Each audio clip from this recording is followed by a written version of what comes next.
ልኩ አባቴ ሞተብኝ ማለት ነው። ማን ነው አባቴ በጠና ታሞ ነበር የገባሁት። አባቴ ድነዋል አለ። አባቴም እኔ የሱን ትንቢት ስላመንኩኝ አባቴ ሐኪም ቤትም እንዳይሄድ ከለከልኩ። አባቴ ሞተብኝ ማለት ነው። ደብዳቤህን አግኝተው አባት በጣም ታሞ ተሆነ አሰፋ ማን ነው ይልሃል።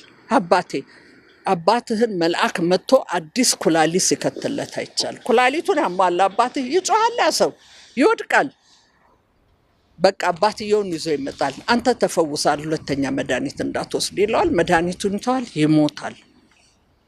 ብዙ ሰዎች አሉ ይሄ ደረሰባቸው። ጠዋት ገብቶ እሱ ለከሰዓት ፕሮግራም ስማቸውን ጠይቆ ስልክ ቁጥራቸውን ጠይቆ ከየት እንደመጡ ጠይቆ ችግራቸው ምን እንደሆነ ጠይቆ ሙሉ ኢንፎርሜሽን ወስዶ ከሰዓት በኋላ ላይ ልክ ከእግዚአብሔር እንደሰማ ከእግዚአብሔር እንደተቀበለ ነገር አድርጎ ይሄንን የሐሰት ትንቢት የሐሰት ፈውስ ሲናገር መመዘግበው እኔ ነበርኩኝ። እነዛን ሰዎች መልእክት የመጣላቸውን ሰዎች ማነሽ፣ ከየት ነሽ፣ ከምን ጉዳይ ነው የተፈወስሽው? ከዛ እነዛ ሰዎች ወደ መጡበት ሀገር ስልኬን ይወስዱና ይሄዳሉ። ከሄዱ በኋላ HIV ተፈውሳቸዋል የተባሉ ሲፈወሱ ሄደው ሲመረመሩ አልተፈወሱም።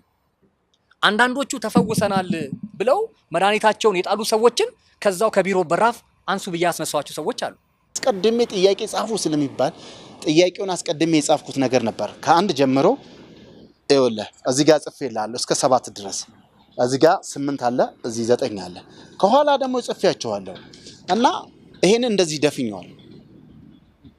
ደፍኜ እዛ ጋር ቁጭ አድርጌዋለሁ። ልክ እንደገባሁኝ ያ የሚላቸው ነገር አቀፈኝ። አንተ ኃያል ሰው የልጄን የኢየሱስ መጎናጸፊያ ሰጥቻለሁ ይላል የሰራዊት ጌታ እግዚአብሔር። እንዲህ እያለ እንትን ካደረገ በኋላ እኔ አንድ ለጥናቴ ነው እየገባው ያለሁት እና ይሄንን እዛ ቁጭ አደረኩት። አሁን እሰማዋለሁ በጽሞና በሱ እንትን በሚያደርጋቸው ያልታለለ ሰው በሙሉ ያንን ማስተዋል ይችላል። እንትን ይፈልጋል። ሰማዋለሁ ይሄ ወረቀት እንዲህ ሲገላበጥ ይሰማል። እኔ ተንበርክኬያለሁ። በአንድ እጁ ተጭኖኛል። ሲንኳኳ ይሰማኛል። እሱ ይፈልጋል። አዎ እኔ ሰማዋለሁ። ይፈልጋል። ብዙ ጽሁፍና ብዙ ወረቀት እንትን ስለሆነ ሲፈልግ ሲያጣው አንተ ምንም ጥያቄ አልጻፍክም አለኝ። የምትፈልገው ደግሞ አንድና አንድ ቅባት ብቻ ነው አለኝ። እንግዲህ እኔ አሁን ለጥናት ያደለ የገባሁት እግዚአብሔር ሰው አልኩት። ያለኝ ጥያቄ ግን ልታዩ ትችላለህ። መጀመሪያም ላይ ነው ያለው 9 ጥያቄ ነው። ቢፈልገው ስላጣ ቅባትና ቅባት ብቻ ነው። አሁን የሰራዊት ጌታ እግዚአብሔር ግን የልጄን የኢየሱስን መጎናጸፊያ ሰጥቻለሁ። የልጁን የኢየሱስ ክርስቶስ መጎናጸፊያ የሚሰጥበት ባይብሊካሊ በየትም ብትፈልግ አታገኝ።